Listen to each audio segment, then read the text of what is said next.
Alors, il y a plusieurs questions que je souhaiterais que vous nous posiez. Mais j'aimerais bien que les managers nous disent ce qu'ils attendent des assistantes aujourd'hui dans ce contexte de changement. Quelle est la grande secrétaire qui est auprès de vous et quelles sont les qualités essentielles que vous lui reconnaissez. Je voudrais aussi que les assistantes et les secrétaires qui sont dans la salle profitent de la présence des managers pour leur dire ce que vous attendez aussi de votre environnement, de vos managers. Et puis je crois qu'au fond de la salle, on n'en a pas parlé aujourd'hui, mais nous avons des étudiants, c'est ça, Marie-Yvonne, ce sont des étudiants d'une école d'administration, de secrétariat, d'assistanat. Je vois beaucoup de jeunes hommes, donc c'est bien, la mixité fonctionne bien chez vous, mieux que chez nous. J'aimerais bien que les élèves ici formulent une ou deux questions aux managers qui sont là, ou aux assistantes expérimentées qui ont fait le voyage pour nous rejoindre au Gabon aujourd'hui, et les personnes du club privilège également. Voilà. Je souhaiterais donc si un ou deux managers pouvaient nous dire quelle est pour eux la grande secrétaire qui sont, j'espère, qu'ils ont auprès d'eux, et quelles sont les trois peut-être qualités essentielles que vous attendez d'une assistante. Est-ce que quelqu'un veut prendre la parole?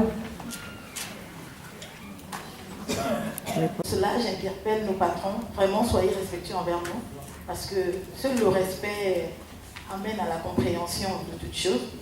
Même lorsque vous êtes fâché, si vous savez le dire avec respect à votre secrétaire, elle saura tout de suite comment changer les choses. Et si vous êtes patient envers certaines erreurs de vos secrétaires, je vous assure, on saurait dorénavant et davantage faire notre métier.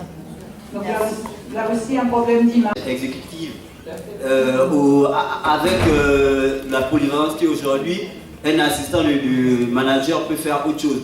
Aujourd'hui, nous, à l'Institut de technologie, nous faisons aussi bien la comptabilité, la gestion informatique, l'aide à la décision. Donc, je souhaiterais que le club privilège puisse un peu enlever ses complexes chez certains hommes et vulgarise le métier d'assistant de manager. Je vous remercie. On va passer le message à Marie-Yvonne, et je pense que ça sera intéressant que certains... Je voudrais exhorter nos managers ici. Nous constatons qu'il n'y a pas trop de considération pour les assistants.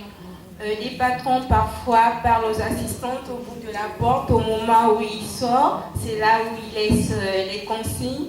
Et parfois les consignes ne sont plus souvent très écrites, c'est souvent pressé. Et nous voulons aussi les interpeller à anticiper pour le traitement de dossiers. Il arrive que nous introduisons des dossiers chez nos managers, ils prennent là-bas, excusez-moi de l'expression, ils prennent le temps là-bas, et c'est lorsque le partenaire ou le collaborateur appelle, il a besoin du dossier dans 15 minutes, tout de suite on vient faire la pression sur l'assistant. Nous voulons vraiment aussi interpeller, comme le disait le monsieur devant, une méthode aussi et une méthode de travail dans ce sens. D'accord. Merci. Merci. Votre patron en confiance, mettez un homme en confiance et vous verrez qu'il n'aura plus de secret pour vous. Vous saurez comment il fonctionne et les choses vont aller toutes seules après. C'est ce que je peux dire à ce niveau, parce qu'on en a eu à débattre, je crois en 2012, j'ai intervenu au club et on a parlé de ça, et c'est quelque chose qui revient tout le temps. Et les patrons, vous en avez de plusieurs genres. Il y a des grincheux, il y en a qui ne savent pas être patron. Oui, c'est comme ça. Écoutez, on apprend à être assistante secrétaire, mais on apprend difficilement à être patron. Hein. Voilà.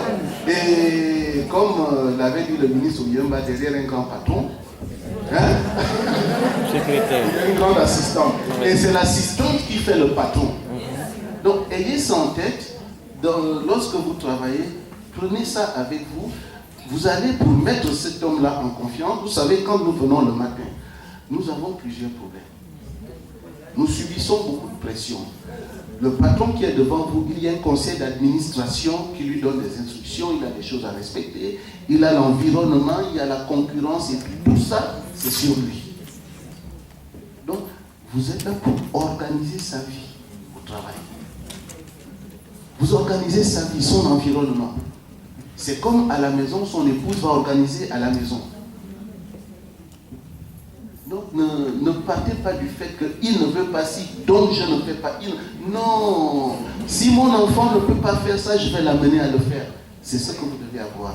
C'est un peu dans ce sens que je voulais intervenir pour dire, je crois que maintenant je m'adresse à vous, dans la formation, il faut prendre ce critère-là vraiment avec sérieux, parce que quand on forme des gens, il faut aller du principe, bon, vous allez faire votre travail en entier tel que vous êtes, vous allez en entier, avec vos qualités naturelles, physiologiques, tout ce que vous voulez, vous allez les mettre au service de votre travail.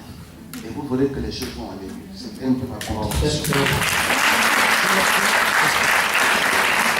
Yeah, since we have started this debate, I have noticed that there are two sides. Vous êtes toutes dans cette salle, puisque vous êtes toutes des représentantes des clubs de différents pays.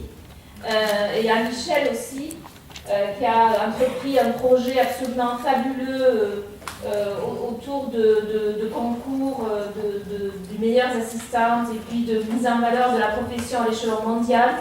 Du rôle que nous avons à jouer, nous, les associations professionnelles, pour résorber le déficit d'image, pour contribuer à ce que les formations soient adaptées aux exigences des entreprises et des organisations aujourd'hui. Voilà.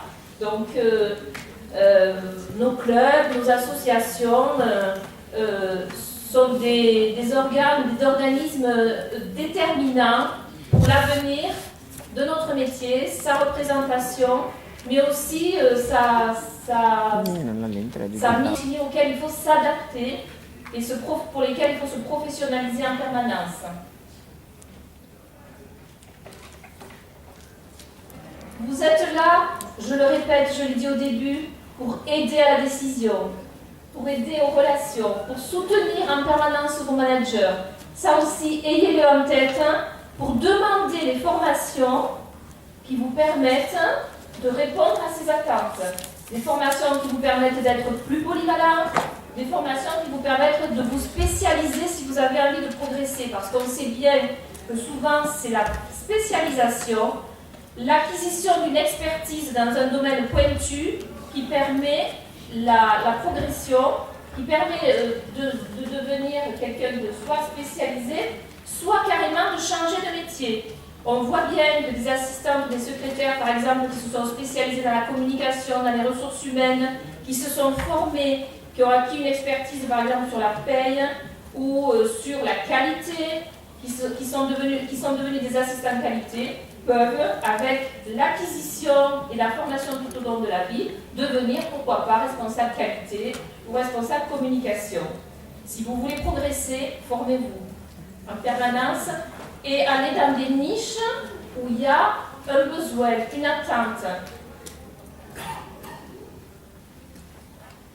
Donc, si on regarde ce qu'est l'assistant aujourd'hui, on l'a vu, quelqu'un qui est à la pointe, qui accompagne le changement, qui propose des solutions facilitatrices, qui assure une veille juridique, commerciale. Cet aspect veille est très important.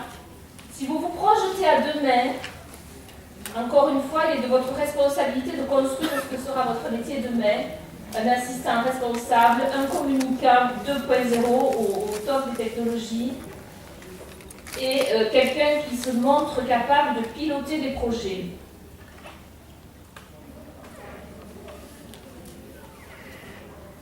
Je crois que ça a été dit, c'est une synthèse de tout ce qu'il a dit, je n'invente rien. L'assistant responsable, on l'a vu.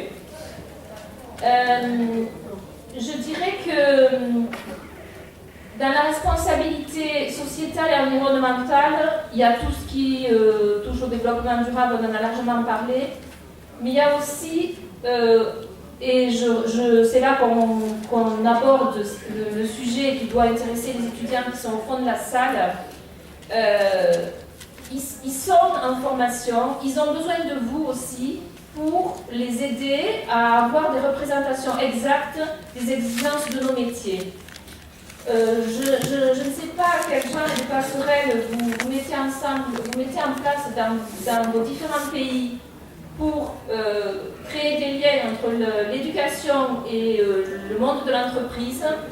En tout cas, de la même façon qu'il est de la responsabilité de nos associations de contribuer à la formation tout au long de la vie de nos membres, à cette forme d'éveil sur la nécessité de se professionnaliser et de prendre en main son devenir, il est aussi de la responsabilité de nos associations représentatives de nos métiers d'avoir une vision partagée sur le rôle que nous devons tenir auprès des jeunes et auprès des systèmes éducatifs et des systèmes d'emploi pour que tout converge et qu'il y ait vraiment du lien entre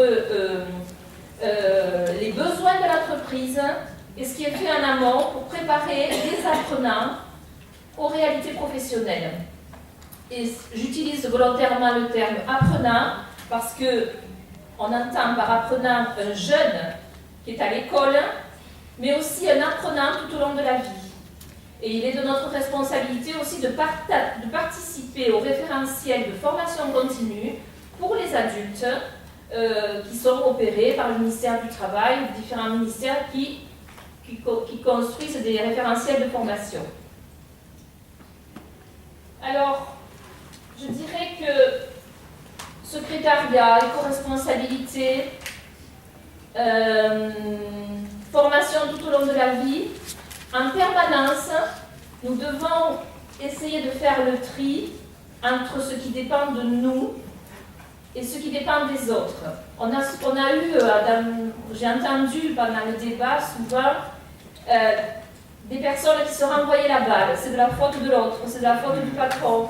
Il ne m'écoute pas, il ne m'entend pas. Ce qui dépend de vous, ce qui dépend de nous, c'est de mettre en place le modèle de communication, le registre de communication qui fait qu'on arrive à communiquer ensemble et à travailler ensemble et à ce que nos attentes, à ce que l'un réponde aux attentes de l'autre. Un manager est là pour piloter, un manager est là pour diriger, un patron est là pour faire de la stratégie. S'il peut s'appuyer sur une assistante personnelle qui répond à son besoin d'assistance, qui anticipe son besoin, qui est là pour lui faire gagner du temps et de l'efficacité, je pense qu'il y aura satisfaction des deux côtés. Mais encore faut-il être capable de se le dire. Et c'est vrai que le débat a été passionné. C'était passionnant de voir un débat aussi passionné. Mais à l'issue de ce débat, il est temps de se poser, je crois, les bonnes questions pour l'avenir de nos métiers, le repositionnement de nos métiers. Il y a eu beaucoup de choses très intéressantes entendues ce matin. Nous allons repartir chez nous avec des idées pour changer. Alors, on résume en disant qu'effectivement, l'assistant, la secrétaire est acteur de sa carrière dans une dynamique de réseau. Seul, on ne fait rien, ensemble on est plus fort. Michel l'a dit, lorsqu'elle a présenté Yosta, ensemble on est plus fort. Oser la formation, oser la validation des acquis de l'expérience. Et là, je voudrais insister sur cet aspect. Les apprentissages ne se font pas qu'à l'école. On a discuté ce matin, il y a parmi les personnes qui sont là, des personnes qui ont un haut niveau de responsabilité dans les entreprises et qui n'ont pas le diplôme prévu pour occuper des responsabilités en question. La compétence s'est acquise par l'expérience. Et cette compétence, on peut la faire valider par un diplôme. Alors, si ça n'existe pas dans votre pays, il y a aussi, par exemple, le CNED, le Centre national d'enseignement à distance, qui vous permet de suivre de la formation à distance. Et vous pouvez toujours explorer et faire là aussi changer les choses. En France, par exemple, nous avons impacté sur les référentiels de formation. La fédération, à un moment donné, a dit stop, les diplômes ne sont plus adaptés. Nous voulons apporter nous voulons jouer notre rôle, nous voulons apporter notre contenu. Et nous avons travaillé pendant 2 ans avec le ministère ministère de l'Éducation nationale pour refaire intégralement le référentiel du BTS assistant de manager. Et lorsque les enseignants disaient il faut que ce soit comme ça, que nous en face on disait il faut que ce soit comme ça, on se posait.